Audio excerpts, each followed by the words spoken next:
Suur tänu selle huvitava, sisuka ja ilmtingimata vajaliku arutelu eest. Adele Johanson ja Mirjam Pikmets. Järgmiseks keskendume rohkem noortele. Kas põllumajandusse oodatakse noori ehk kuidas seda põllumajanduse teekonda alustada? Osalevad teraviljakasvataja Robin Randaru, Kirdeseeme OÜ ja Rehetaguse OÜ-st ja Teele Eskor, Raja ja Paevälja talu noorperenaine. Vestlust juhib Hindrek Riikoja. Palun. Tere taaskord nii neile, kes siia on kogunenud lava ette, kui ka neile, kes meid teiselt poolt ekraane vaatavad, keda loodetavasti ja tõenäoliselt vist on ka omajagu. Ja kui ma hakkasin seda vestlust ette valmistama ja küsisin ühelt teiselt inimeselt nõu, siis kaks nooremapoolset põllumeest ütlesid selle kohta, et võt noorena tänapäeva Eestis põllumajandusega alustamine on selline asi, mida vist ei soovitaks vaenlasele ka. Ja sestap oleks kõige parem ja paslikum alustadagi küsimusega, et miks teie endale nii hirmsa tegevusala olete siis valinud? No, kui minna nüüd sellise küsimuse püstituse juurde, siis ma võin naljaga vastata. Arvatavasti on see põhjus see, et pole julgenud kodust välja lennata. Aga tegelikult on see vastus hoopis see, et minu jaoks on põllumajandus huvitav, väljakutseid pakkuv ja samuti on see ka võimalus ühendada kõike, mis mulle meeldib, enda karjääri, kui seda nii võib nimetada. Et täna ma õpin loomaarstiks ja mul on oma ettevõte, või meie perel on, kus me siis kasvatame, teeme kõike, aga põhifookus on suunatud piimakarjale ja juba praegu ma saan omavahel ühendada seda kahte valdkonda, mis on siis minu jaokski see selline heureka hetk, et sellega ma olen leidnud oma tee siis. Kui teelel olid tegelikult olid vanemad ees, kellelt kas nüüd just üle võtta, aga ütleme, et oli kust edasi minna. Sina, Robin, oled ju sisuliselt ikkagi kas päris nullist alustaja, aga sisuliselt nullist alustaja? No ma arvan, et võib öelda, et ikka täitsa nullist, et polnud peale pere omandis oleva 20 hektari mitte midagi. Et kõik asjad on jooksvalt muretsetud ja niimoodi see asi on kulgenud. Et aga eks see on kutsumuse küsimus, et kui on isu teha, et siis tuleb kuskilt otsast alata ja kui välja ei tule, siis tuleb ära lõpetada ja see asi nii lihtsalt käibki. Kui suured te praegu olete? Ettevõtte mõttes. Kui palju sinul on maad, mida sina harid, kui palju teil on loomi ja maad sinna juurde? Sööda ja teraviljal meil on 200 hektarit. Ehk siis rohumaad ka sööda tootmiseks. 50 hektarit metsamaad, mis on selline hea võimalus vajadusel toit lauale tuua. Ja hetkel on meil kokku üle 200 veise. Selles siis pooled on lihaveised, keda on plaan vähendada. Ja teine pool on siis piimakarja ja lüpsmas on mul hetkel 22 lehma ja on juurde tulemas. Sina, Robin? Haritavat maad on 300 hektarit, mis siis on külvikorras. Teraviljad, kaunviljad, õlikultuurina raps ja mõned püsirohumaad siis, et 300 hektarit on praegu selline pluss miinus siis need rohumad ka juurde sinna 10-15 hektarit. Ja teile toimetate perega koos, aga sina, Robin, oled päris üksi või on sul ka mingit abijõudu? Põhitööd on kõik ise ära selles suhtes, et see on paras suurus, tehnika on enam-vähem juba sobiv saadud, et jõuab tööd ja asjad õigeaegselt ära teha ja viljakoristusel on siis isa abis, et veab vilja. Kuidas siis on? Iga algus on raske, see on ju teada, kas noorena põllumajandusega alustamine või põllumajandusega tegelemine on ta kuidagi eriliselt raske? Mis need elulised asjad on, elulised mured on, millega kokku puutud, millega võib-olla vanemad olijad vahest ei oska mõeldagi? See on niisugune keeruline koht, et palju, mida mina olen kuulnud selle põlvkonna vahetuse kohta, kuna ma saan rääkida sellest aspektist, siis ma olen kuulnud seda, et vanem põlvkond on tihti selles oma õiges kinni. Minul on vedanud, minu vanemat põlvkonda on võimalik ära rääkida, aga nad on ikkagi pigem seda meelt, et kui noortel on tihti need stereotüüpne noor on ja suured lennukad ideed, et siis nemad suudavad seda nii-öelda tagasi tõmmata. Vabandust. Aga minu puhul on alati olnud see, et ma pigem jään selleks realistiks ja siis mul vanem põlvkond annab veel seda nii-öelda väljundit juurde, et meie puhul me saame selle nii-öelda koostööna selle paika panna. Aga noorena, mida ma võin öelda omast kogemusest, mida ma olen tajunud, et kui ma talu üle võtsin, täpselt natuke enne oma 20. sünnipäeva, siis tekkis päris tihti nagu selline olukord, et ma olen nii-öelda siis ametlik volitatud esindaja, aga väga tihti mingeid asju ajades ikkagi nagu taheti pigem, otsiti, et tahaks pigem isaga rääkida või et kas peabki sinuga suhtlema, aga see on täna ikkagi muutunud, et kui saadakse aru, et oled see, kes toimetab, et siis ikkagi see asi toimib. Ja eks see on ka see, tekib selline võib-olla mulje, et kui see noor sinna talu ette otsa pannakse, et on see nii-öelda tankist, et saada siis teatuid soosinguid. Et sa tüdruk oled tore küll, aga las siis päriselt ikkagi peremees tuleb räägib. No põhimõtteliselt, aga ma ütlen ausalt, see on ikkagi, sellest saab üle. Et kui sa näitad, et sa tüdruk oled tore, aga sa oskad midagi rääkida ka, et siis saab üle. Kuidas, Robin, sinu vaatest?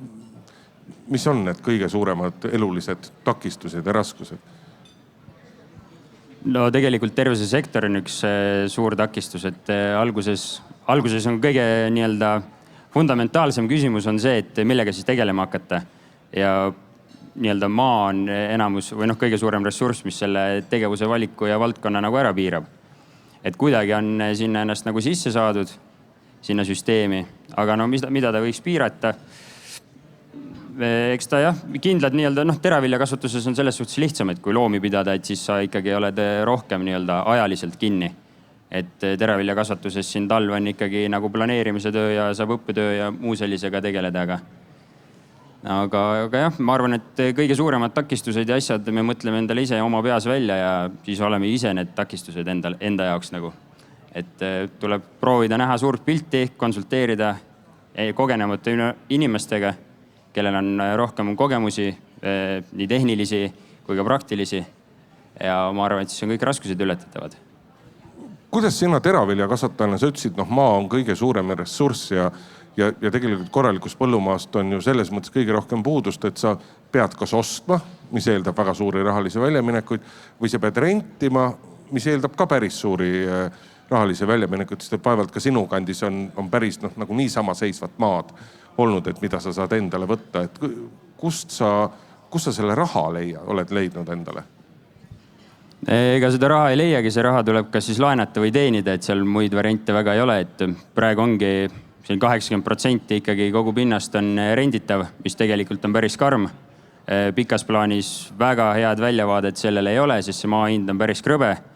Et võib-olla siis, kui ma 50 või 60 saan, et võib-olla siis ma olen võib-olla sellises suurusjärgus seda maad jõudnud nagu välja osta.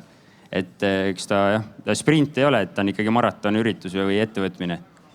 Aga jah, eks siis on nii-öelda oma reserv tekitatud, siis on nii-öelda iga aastaga on nii-öelda kasv ettevõttel olnud. Ja eelmise aasta nii-öelda kasumi siis on saadud sinna kasvuetapiks jälle suunata, et selles suhtes selline müntide veeretamine käib ühest nurgast teise ja ka helgema tuleviku nimel. Kuidas on toetuste pool noortele? Kunagi oli 10-15 aastat tagasi kunagi oli noore põllumehe toetus, mida hüüti ka džiibi toetuseks, et ainus, mille kasutamist päris täpselt ei kontrollitud ja nii mõnigi mees saigi endale uue džiibi selle eest osta. Et kui sa tahad noorena alustada, kui palju sa toetuste peale saad loota?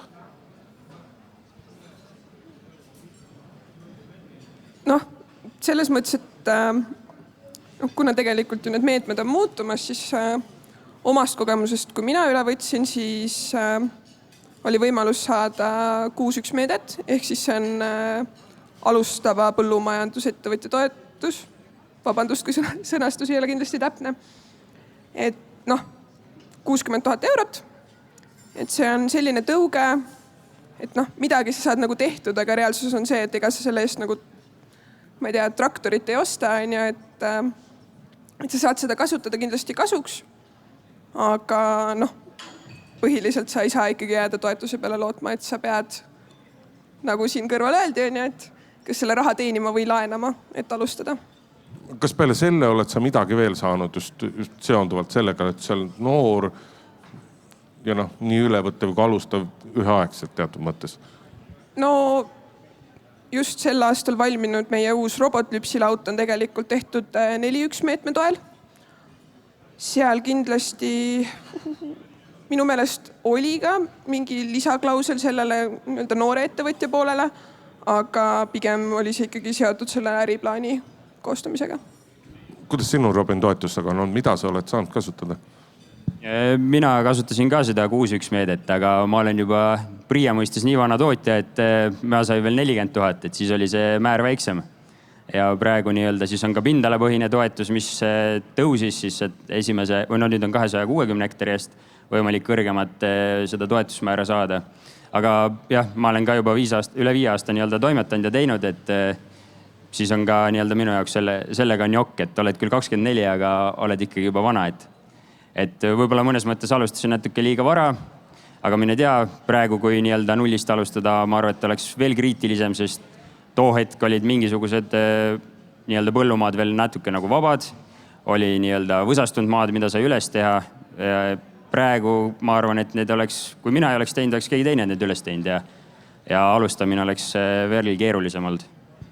Kuidas pankades laenuandjate juures käia on? Kuidas nende suhtumine on just noortesse? No eks see oleneb ka palju, et millise äriplaaniga see noor sinna läheb. Minul on see suhteliselt värske kogemus eelmisest aastast panga ukse taga kolistamisega. Pigem suhtutakse noortesse positiivselt, aga tol aastal, eelmisel aastal siis põua ja kogu selle sööda probleemi tõttu suhtuti loomakasvatusse päris sellise pika pilguga.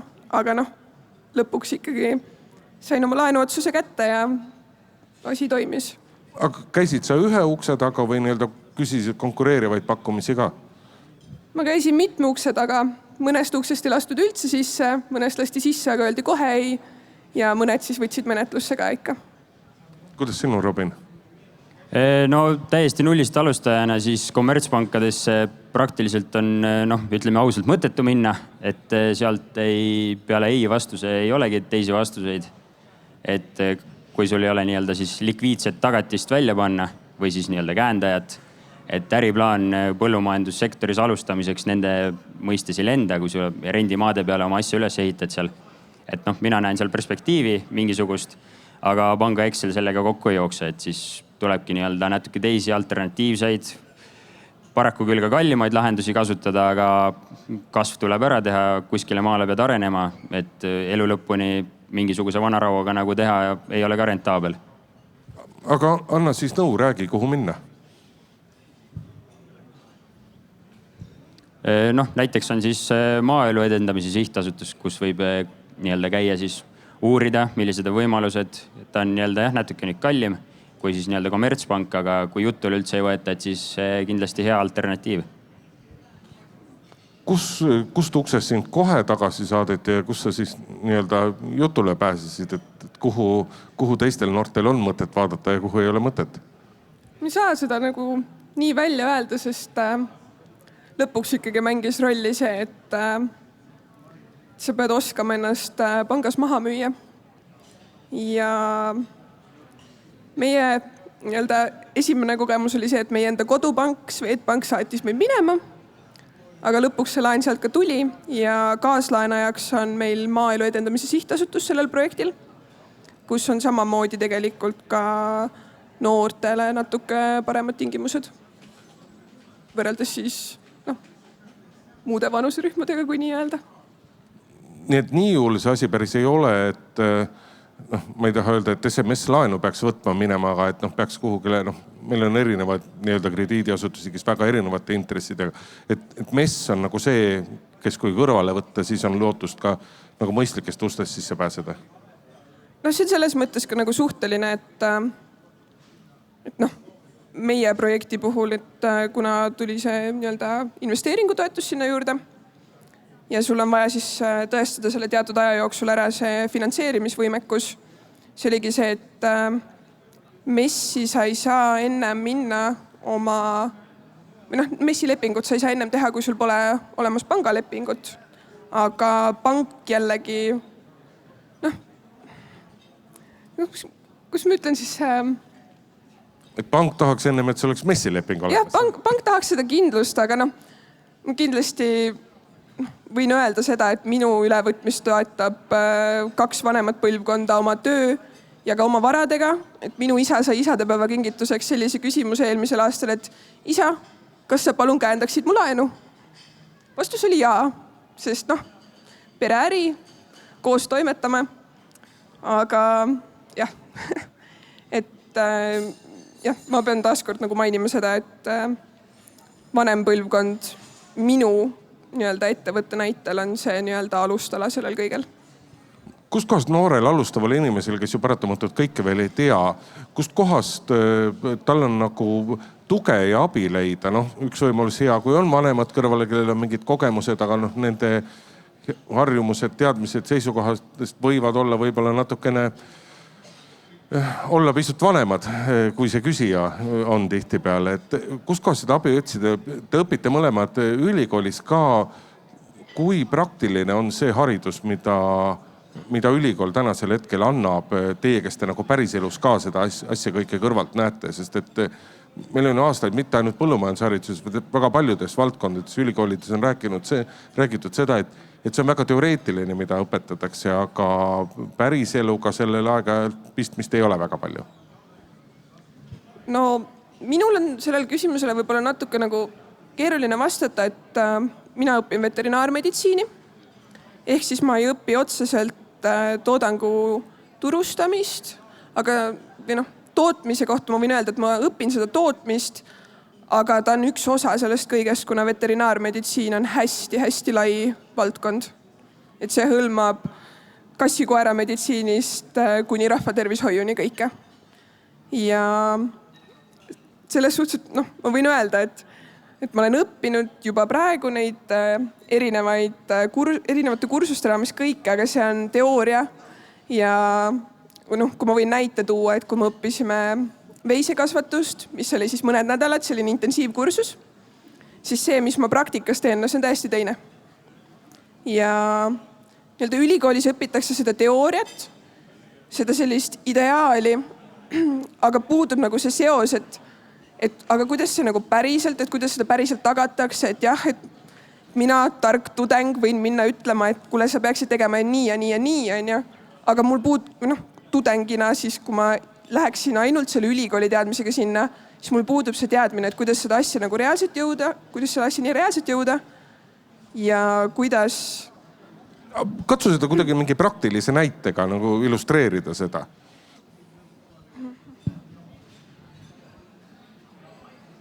Mõtlen näiteks seda, sinna, kes on kokku puutunud loomakasvatusega, et söötmine on selline päris krõbe aine.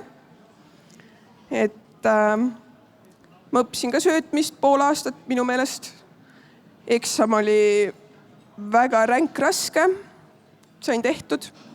Ja nüüd täna, kui ma enda lehmadele ratsiooni hakkan koostama, siis ma hoian 2 käega peast kinni ja ma pean võtma appi endale söödanõustaja. Ma arvan, et see vastus vastab ära. Aga siinkohal ma ei saa süüdistada õppejõudu. Võib-olla ma oleksin pidanud ise rohkem tegelema selle kõigega. Aga see ongi see, et me ülikoolis me lahendame praktikumis seda ratsiooni, aga puudub see praktiline teadmine, et kellele me teeme. Kui sa teed loomale ratsiooni, sa pead teadma, et mis keskkonnas see loom elab, mis on see võimekus, kõike seda. Ideaalis ju tegelikult ikkagi ülikooli pingist tulnud noor inimene võiks ilma söödanõustajate hakkama saada või?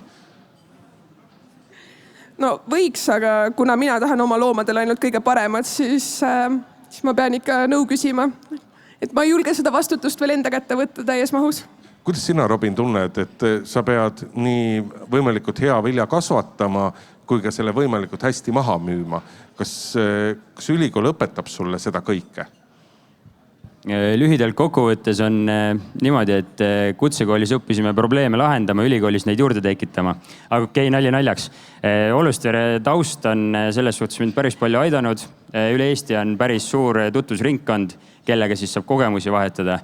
Ja Olustveres see nii-öelda haridus või nii-öelda see väljavaade siis on kordi praktilisem kui ülikoolis. Aga kuna meie ülikool on ikkagi akadeemiline, ta ei ole rakenduslik kõrgharidus, siis me ei saa ka sealt rakenduslikku nii-öelda tulemit eeldada, et meil ongi teoreetiline baas, hästi tugev teoreetiline baas, mille praktikasse elluviimine on tänastes tingimustes, ei ole kuluefektiivne kohati. Ma nii-öelda ei üldistaks, aga mõni aine jah, on selles suhtes nii-öelda praktilisest elust natuke liiga kaugel. Et sellist praktilist poolt peaks nagu tunduvalt rohkem tegelikult olema. Aga ära häbene näiteid tuua. Mis siis on see, mida sa ülikoolis õpid, aga praktilises elus, kas sul ei lähe seda vaja või siis sa pead tegelikult ikka hoopis teistmoodi asju tegema? No ütleme nii, et võib-olla mõni asi aetakse liiga peeneks seal laborikatsete ja asjadega, et peaks ikkagi nagu käsi mullas seal kogu aeg olema ja ikkagi nagu põllule ka minema, vaatama reaalselt, mitte ainult slideshow pildi pealt, milline see oder või nisu välja näeb seal.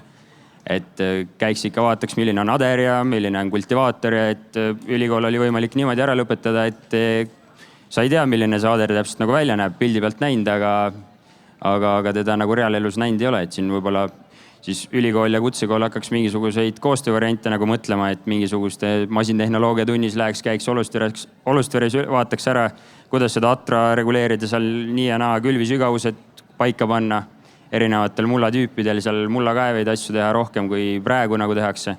Et ta on ikkagi akadeemiline, aga ongi, et meil tuleb ju sealt erinevaid ametnikke ka ju selles suhtes sealt ülikoolis siis, kes edasi läheb, kõik ei hakka tootjaks. Kõik ei hakka nii-öelda ise ettevõtjaks, et seal paljud, kes lähevad kuhugi mujale tööle, siis kas ongi küsitav, et kas tal seal Priia klaasmajas olles on vaja nii-öelda teada, milline see ader nagu täpselt välja näeb või et kas ta nüüd pöördader või tavaader või on ta ribihõlm või on plastihõlm, et see on selline üldteadmine.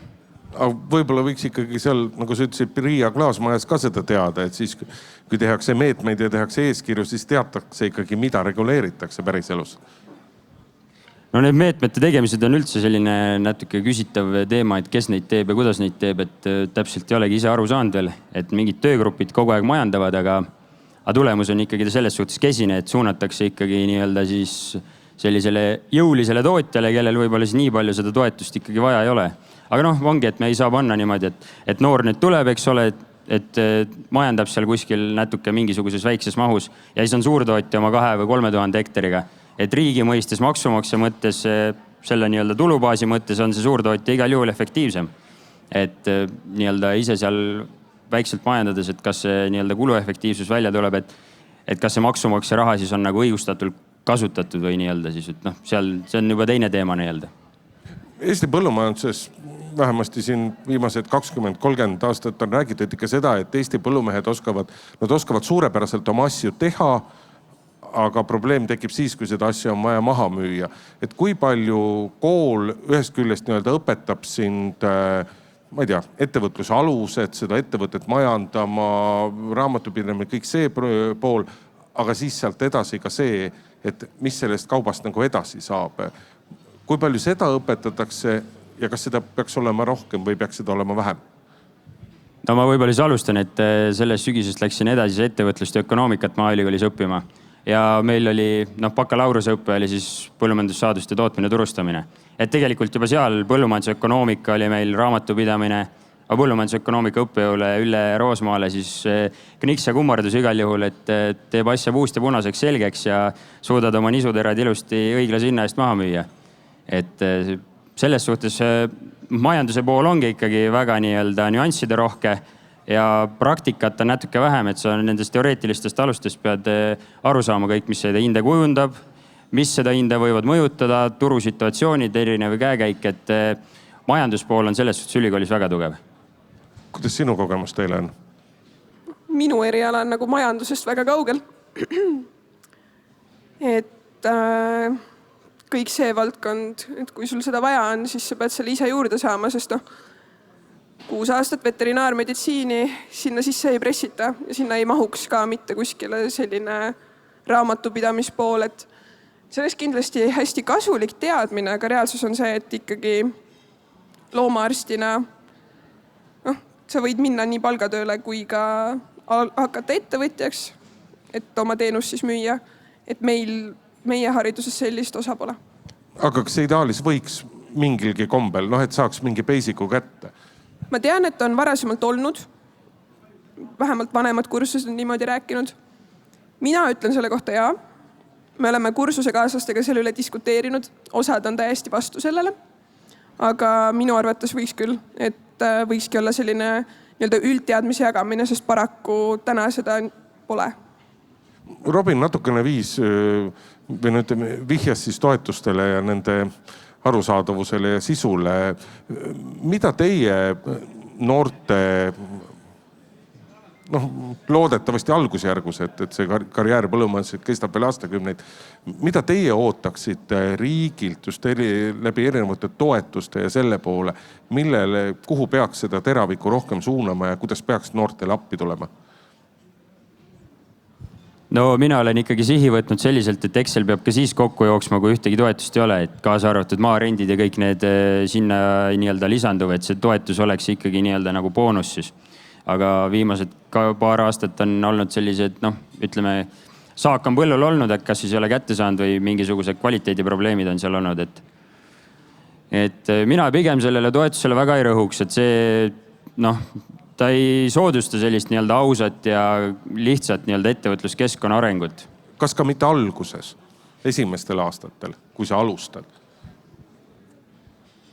Ütleme, et võib-olla, aga tegelikult ütleme, et ei pea olema, et kui on tururuumi, siis sa saad sinna tulla ja kui tururuumi ei ole, siis sa sinna ei saa tulla.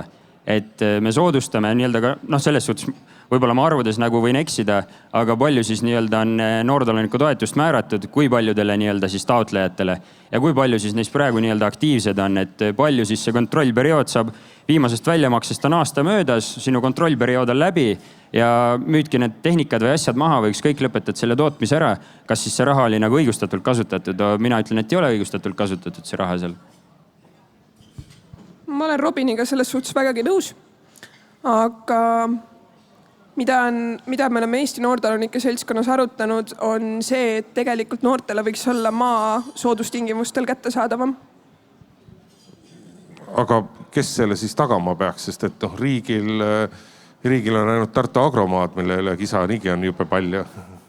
Ma ei oska sellele vastata, aga paraku on tegelikult täna nii, et need põllumaad kuidagi koonduvad sinna mingite oksjonikeskuste alla ja siis tee see kõige suurem pakkumine ja lõpuks see pakkumine läheb kuskile, ma ei tea kuhu on, et see on selline ideaal ja unistus pigem. Katsume selle mõttega mängida, et mis see siis võiks olla? Kas võiks olla mingisugused maksusoodustused? Kas riik võiks kuidagi mingi osa siis maa ennast kinni maksta, kui selle ostja on noor inimene või mis need võimalused olla võiksid teoorias? Sa ütled, et noorte seltskonnas arutate. Eelkõige võikski see olla see, et kui on minemas müüki mingi maa, mis on siis piirnemas minu ettevõtte maadega, minu kasutatavate maadega, et siis ma oleksin see eelisjärjekorras ostja sellel, et see oleks see minu vaade sellele asjale. Ja võib-olla siis tõesti, et kui see kõrvalpakkumine on utoopiline, et siis mingi osa sellest aidataks mul hüvitada, sest ma ei arva, et see maa peaks mulle niisama kätte tulema, et näed, sa oled noor, sa oled tubli, et nüüd riik annab sulle maad. Kindlasti mitte. Ma tahan ikkagi selle maa ise välja teenida. Aga lihtsalt seal, kui keegi suudaks selle skeemi paika panna, et oleks selline toetus olemas, siis ma arvan, et see oleks igati õigustatud. Kuidas nii-öelda vanem generatsioon, kuidas nemad suhtuvad noortesse ja noortesse tulijatesse? Et üks asi, nagu sina vanemate näitel ütlesid, et sa natuke ikka mõtled ju noore inimesena valesti. Heas mõttes.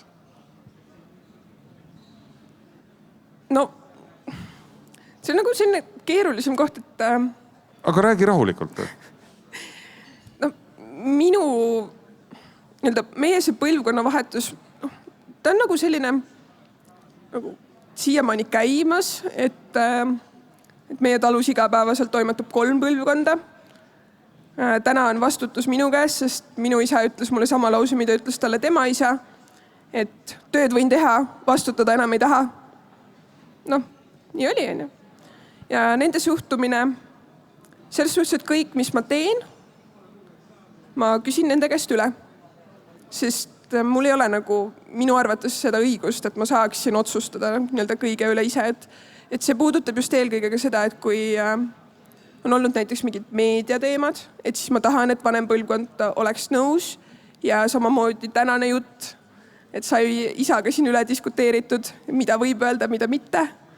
Et oleks selline ühtne seisukoht, et ei tekitaks koduses õhkkonnas mingeid pingeid. Aga noh. Ma küsin vahepeal ära, et mis siis need asjad olid, mida ei tohi rääkida? Neid asju kusjuures nagu välja ei tulnud, sest isa lihtsalt ütles mulle, et ma vahel kipun tegema mingeid keelelisi vigu, mis muudavad mõne lause naljakamaks, kui see peaks olema või annavad edasi vale mõtte, et meil on üks siseringi nali, et see oli ainus asi, mis ta mulle ütles. Muus osas ta ütles, et mine tee. Ja mis see siseringi nali on? See lauda avamisel siis, kui ehitad lauda, siis laud tuleb avada ka. Juhtus mul selline lugu, et kui ma tutvustasin siis meie neid projektiisikuid, siis mul pidi olema seal selline lause, et ehitusplatsile tuli üks mees habe lund täis. Aga lund jäi vahelt ära. No, ikka juhtub. Aga väljaspool nii-öelda nagu perekonda, kui sa toimetad e-piimaga, kui sa piima müüd, kui sa käid kuskil mujal, kuidas siis on nii-öelda vanemate kolleegide suhtumine? No, eks ma vahel ikka nagu olen, ma ei tea, võib-olla ma kujutan ette, tajunud seda, et vaadatakse, et mis sa teed siin. Et dokumenti õnneks pole küsitud. Keegi otse pole ka nagu öelnud, et kasva veel või miskit sellist. Aga eks see on nagu see koht, et sa pead ikkagi ennast nagu tõestama. Ja minu arvates see on nagu igati õigustatud. Et sa pead seda tegema, sa pead elus ennast nagu nii kogu aeg tõestama. Kuidas, Robin, sinu kogemused on? Kuidas vanemad kolleegid vastu võtavad? No minu kogemus on selles suhtes oma piirkonna mõistes igal juhul väga positiivsed. Aga jah, nagu kaitseväes öeldakse, et pagunid tuleb välja teenida, et põllumajandussektoris samamoodi. Eks alguses võib-olla raske nii-öelda mõista. Esimese viljakoorma või esimese põllu, ma ei 15 äkki, 2015 aastal. See oli 9. klassi lõpus, siis sai esimene nii-öelda külv teha. Ja siis oligi, et kui alguses nii-öelda heietasid sellest teemast, et hakkad midagi tegema, et siis öeldi jah, et okei, aga siis kui juba adraga põllul olid, siis kui sai ära künda ja siis sai kuskilt kombain tuua ja siis sai ära koristada ja siis sai see hernes maha ka müüa ja siis kui raha oli ka alles, siis vaadati, et okei, et hakkaski tegema.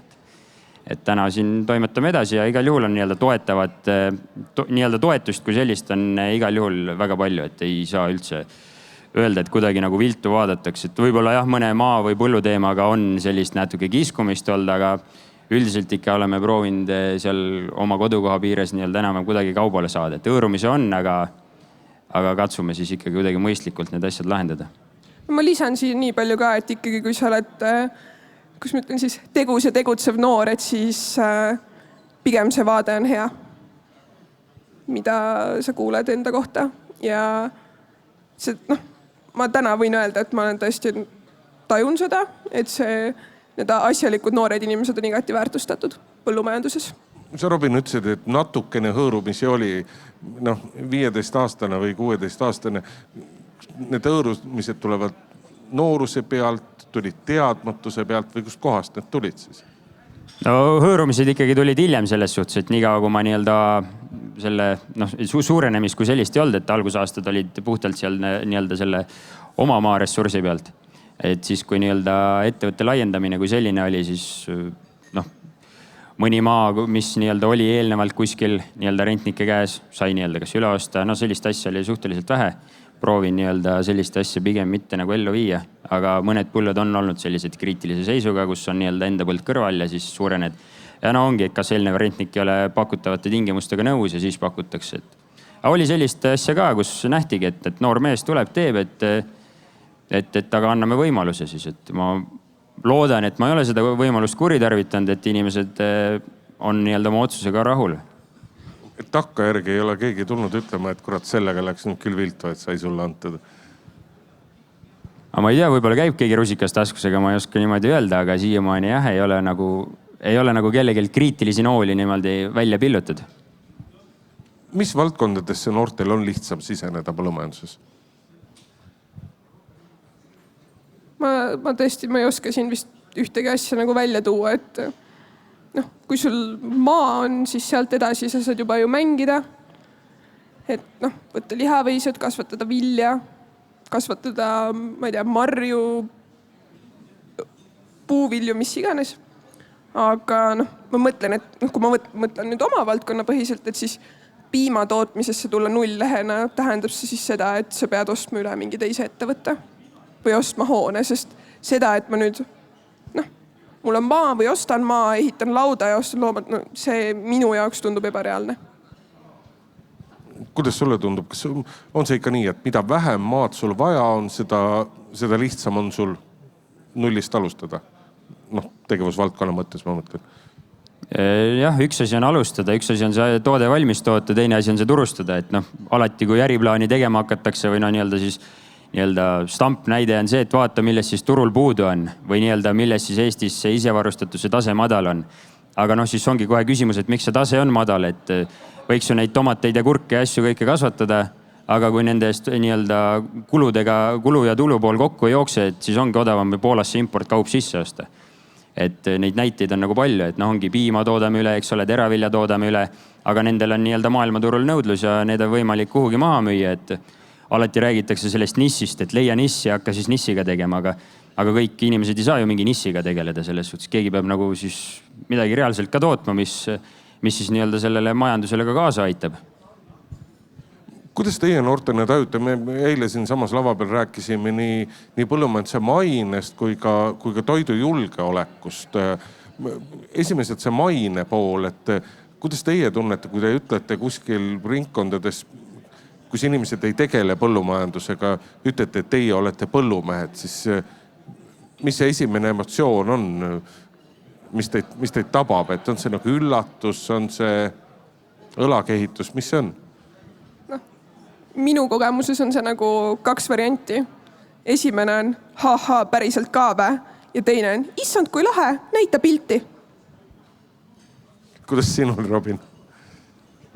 Tutvusringkonnas selles suhtes on lihtne, et ma mingit karjääripööret teinud ei ole, et ma ikka maast madalasse põllumajandus on nagu huvitanud, et see oli igati nagu loogiline tee ja kõik on sellest nagu ühtemoodi aru saanud, ja uued inimesed, kellega lävid, et on ka ikkagi kas siis sektorist või enam-vähem sarnaste vaadetega, et seal mingisuguseid selliseid huvitavaid küsimusi nagu siis põllumehe seisukohalt huvitavaid küsimusi ei tule. Aga millest tuleb see sinu esimene variant, et päriselt ka? See on tavaliselt pigem sellised seltskonnad, kus ongi siis linnainimesed või inimesed, kes on nagu hästi kaugel sellest valdkonnast, sest paraku täna meil on ikkagi päris palju just nagu nooremas seltskonnas inimesi, kes nagu ei teagi, kus see toit täna tegelikult tuleb. Toit tuleb nende jaoks poest. Et piim ja koor on leti peal ja vili on saia sees. Täpselt nii. Kui palju ja kes peaks nagu vaeva nägema selle nimel, et seda arusaamist ikkagi oleks? Et tegelikult inimesed ideaalis võiksid ju teada, et mida nad söövad ja kust see tuleb. Peale selle, et ta poest tuleb.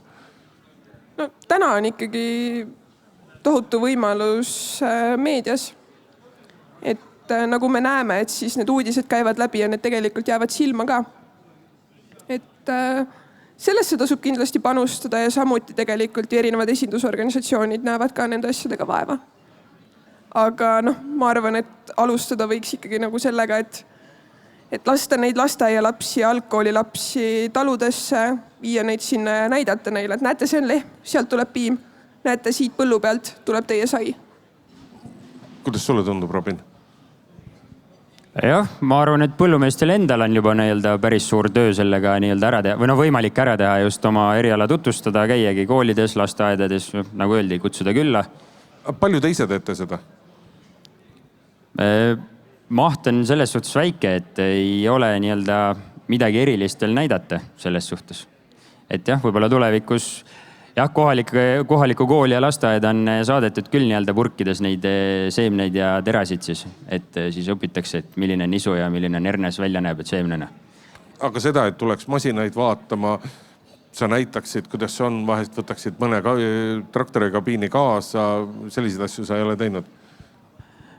Süstemaatiliselt mitte, aga meil nii-öelda külas inimesed elavad või nii-öelda noored poisid ja lapsed, et siis käivad kogu aeg sõitmas, et on seljakott kaasas ja nii-öelda lõunaleib ja jook on kaasas ja siis terve päeva on kombainis, istub kõrvalistmel ja väga huvitav on nagu vaadata, et oleks ma omal ajal ka 6-5-aastasena sama tark olnud, kui juba tema praegu on, et siis oleks juba perspektiiv veel helgem. Et siis poleks 15-aastaselt esimest põldu teinud, vaid juba 12-selt. Kuidas teile sinul, palju sinu ettevõttes käiakse ja palju sa kutsud? Meil on pigem see, et meieni kuidagi jõutakse. Samamoodi tutvusringkonna jaoks ikkagi on uksed avatud. Viimati ma sain ühe huvitava pakkumise ühelt Waldorf koolilt, kes tahtis meie juures teha siis põllumajanduspraktikat. Aga paraku ma ei saanud seda pakkumist vastu võtta, sest see tuli täpselt sellel ajal, kui ma ise pidin koolipinki istuma. Kui nad tulevad, mida nad eelkõige, kas nad tahavad näha ainult looma või on seda huvi ja arusaamist ka sellest, mis kõik sealt edasi saab? No nad tahavad ikkagi näha seda looma, aga et me varasemalt oleme ikkagi teinud ta selles mastaabis, et kõigepealt sa näed seda looma ja siis tulevad juba need tootmissüsteemid ja siis see nii-öelda toode ehk siis pakudki piima või midagi muud, mis sul parajasti on, juustu näiteks. Ja samamoodi, selles mõttes, et oleneb kindlasti nende laste vanusest, et mõned on sellised, kes tahaks nagu kohe võtta selle hangu kätte ja lehmale süüa anda. Aga mõni tahaks lihtsalt minna sinna traktorikabiini ja seda rooli keerata. Et see on tõesti väga erinev. Kuidas on esindusorganisatsioonidega? Sina teile oled ka noortalunike liige. Kas sina ka oled noortalunike liige? Mina selles suhtes ise liige ei ole, et olen siis sellest kevadest põllumeeste ühistu Kevili liige. Kui oluline on erinevatesse sellistesse esindusorganisatsioonidesse kuulumine? Mis see nagu eelkõige annab? Ma küsisin teile sinu käest ka, et kas noortalunikud on siis niisugune mõnus jututuba või... Ma just siin selle eelmise ettekande raames, mille jaoks me tegime, ma mõtlesin enda jaoks seda lahti. Et mina võin öelda, et minu Paevälja talu on täna 7 ühistu või liidu liige. Ja eks see üks põhjus sellest on kindlasti see, et see ühistegevuse vaim ja see usk ühistegevusse on nagu kodust kaasa antud. Aga minu jaoks see on ainuõige viis, kuidas väikse tootjana ellu jääda. Aga kui sa kõik need liikmemaksud kokku loed, mis sa sellesse 7 ühistusse või liitu maksad ja siis üritad aru saada, kui palju sa sellest rahalist kasu saad, siis kas sa seal arustuses jääd ka plusspoolele või? Kindlasti sellepärast, et ma ei suuda nagu rahasse arvutada ümber seda, et olla inforingis sees või arvutada rahasse seda, et saada tutvuseid ja olla osa võrgustikust. Mida Kevili annab? Kevili kordistab sinu nii-öelda võimet siin turul läbi lüüa, et kas on siis vilja kokkuostul või sisendite nii-öelda ostmisel ja põhiline ongi just see know-how, mis ühistus liigub. Et on ju nii-öelda 182 liiget, äkki kui ma ei eksi, võib-olla äkki mõni on juba juurde tulnud. Et need kõik on ju nii-öelda inimesed, kellel on oma lugu, oma kogemus ja kõiki neid nii-öelda omavahel jagades ja vahetades neid mõtteid ja teadmisi saavad nii-öelda kõik liikmed ennast nii-öelda siis efektiivsemaks ja paremaks muuta. Kui palju noori mahub Eesti põllumajandusse veel? Kas on mõtet noortel mõelda, et hakkan ka põllumajandusega tegelema? No selles mõttes, et see on nagu eluringi osa, et vanad lähevad mingi hetke eest ära, seega noored võiks ikka tulla. Et kõik ei saa kindlasti olla ise nii-öelda omanikud ja juhid, et miks mitte kaaluda ka varianti lihtsalt minna põllumajandusettevõttesse tööle. See on huvitav töö, sa saad olla osa toidutootmisest ja kõigi toodetega, nii et inimesed võivad ilma nendeta hakkama saada, aga ilma söömata inimene ellu ei jää. Sulle, Robin, tundub? Palju noori konkurente sa ootad? ega konkurents on ju ainult edasiviiv jõud, et ega siis kui konkurent tuleb ja sind nii-öelda siis ära sööb, ju siis olid ise nõrk, et turg nii-öelda reguleerib, et ei ole ju nii-öelda kunstlikult ei ole ju mõtet seda ettevõtlust siin nii-öelda ellu viia ja majandada, et kui sa välja ei tule, siis panedki uksed kinni ja lähed proovid kuskil mujal midagi teha. Aga noori, ma arvan, et ikka, ega noori tuleb kogu aeg peale ju, et siin meie eriala lõpetas kevadel 22 tudengit, kes siis nii-öelda suundusid kas edasi õppima või tööturule. Enamasti kõigil on juba mingisugune töökoht sektoris olemas, nii et tootja, kes siis tahab endale nii-öelda siis uut inimest saada, et siis 3. kursuse lõpus lillesülemiga tulla, on juba lootusetult hiljaks jäänud. Et esimese kursuse loengutes peaks käima ja vaatama sellised vaated välja, et kuhu keegi siis võiks suunduda ja kutsekoolides ju samamoodi, et noh, ma oskan Olustüre näitel tuua palju Säreverest aastas nii-öelda kutsetunnistusega õppureid välja tuleb, seda ma ei tea, aga Olustüres on kuskil 5-60 ringi. Pluss siis nii-öelda veel kaugõppijad veel sinna juurde, et iga aasta vähemalt Olustüre koolis selline 100-150 inimest tuleb sektorisse. Võiks tulla, vähemalt nad on kvalifikatsiooni saanud. Aga kas ettevõtted, kui palju ettevõtted käivad otsimas juba kas siis kutsekoolis või ülikoolis seda noort tudengit, et sa ütlesid, et 3. kursuse lõpus on lillesülemiga hilja tulla? Seda tegelikult alustatakse sisuliselt nii, kui sa sinna kooli sisse astud. Et ettevõtted ikkagi täna proovivad juba varakult tudengitele nii-öelda ligi saada, olgu see siis praktikakoht, pakutakse töökohti. Mulle tehti juba nii-öelda praktika ja tööpakkumise sellel hetkel, kui teati, et ma sain veterinaarmeditsiini sisse, kuna Eestis on lihtsalt nii suur loomaarsti puudus. Aga millega meelitatakse ja millega võiks meelitada, et veel rohkem saada? No kindlasti ongi nii-öelda töövõimalused, et ettevõtte võiks siis olla selline kaasajastatud, et uuendusmeelne, töömugavus, koolitusvõimalused, mis seal salata, palganumber. Et noh, veterinaarmeditsiini näitel võib konkreetselt öelda, et kui sa õpid 6 aastat ära, siis sa ei taha minna tööle 1000 eurose kuupalgaga. Palju peale saama peaks? Noh, meil selles mõttes kursusekaaslastega on see ka üks selline diskuteerimiskoht muu erialase vahele. Et noh, loomaarstina 2,5 on miinimum. Kuidas sina tunned? Et millega ettevõtted peaksid meelitama? Noh, ettevõtted ongi just nagu öeldi, et kõik nii-öelda need soodustused ja töökeskkonna loomine ja õhkkond, et see töökollektiiv. Põhiline ongi see töökollektiiv, et kui see töökollektiiv nii-öelda soosib seda arengut, kogu seda tegevust, käiakse ühte jalga, keegi ei sõua vastu voolu kuskile, et siis on juba see on nagu suur plusspunkt. Aga millega nii-öelda siis veel seda noort, ega sel noorel peabki endal ka see tahtmine olema, et ta sinna sektorisse tahab minna ja tahab seal midagi teha, tahab selle jalajälje kuhugi maha panna. Ja ma arvan, et ikka noorelt endalt peab see initsiatiiv nagu tulema, et ettevõtja, ta saab kuidagi natuke suunata, natuke meelitada, aga kui tahtmist ei ole, ega siis ei tule tulemust ka. Mis iseenesest kasulikum oleks? Kas kuhuskil varakult leida endale esmalt praktika kohta, seejärel soovitavalt samasse kohta tööle minna ja kas kasulikum on hakata palgatöötajaks või kasulikum on ise hakata iseenda ja võib-olla veel kellegi tööandjaks?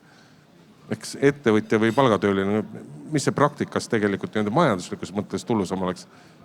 Kindlasti oleneb, kuhu sa tööle lähed, aga mina olen enda jaoks selle mõtestanud nii, et tahan saada erinevaid kogemusi. Seega peale lõpetamist ma ei välista ei palgatööd, aga samas minu jaoks nagu tunduks ikkagi huvitavam see variant, et kui ma osutan teenust ettevõttena erinevatele farmidele. Sest paraku ma olen täna otsuse vastu võtnud, et ega ma nendest peistest ka loomaarstina eemale ei saa. Kuidas sulle, Robin, tundub? Kas ise on kasumlikum majandada kui palgatöö?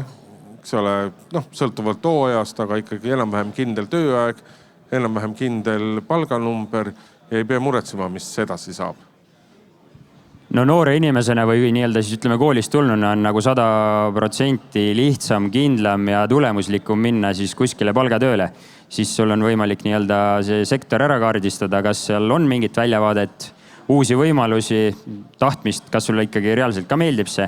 Sest kui sa ettevõtlusega hakkad nii-öelda tegelema ja sa astudki ühesõnaga sinna ämbrisse ja sealt ämbrist ennem sa välja ei saa, siis kui kas siis lõpuks jalad ees või siis ongi, et on sul pankrot või ükskõik mingi selline variant, et.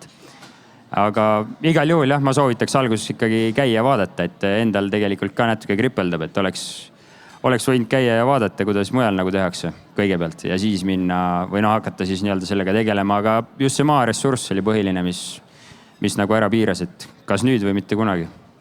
Eks see on meil nagu selline nali ka vähe, et pead palgatööle minema, et oma seda põllumajandushobi rahastada. Lõpetuseks katsume mõelda teie 10 aasta pärast. Sinu teele on 22 lüpsilehma praegu, mõnisada hektarit maad. Sinul, Robin, on 300 hektarit maad. Kus te 10 aasta pärast olete?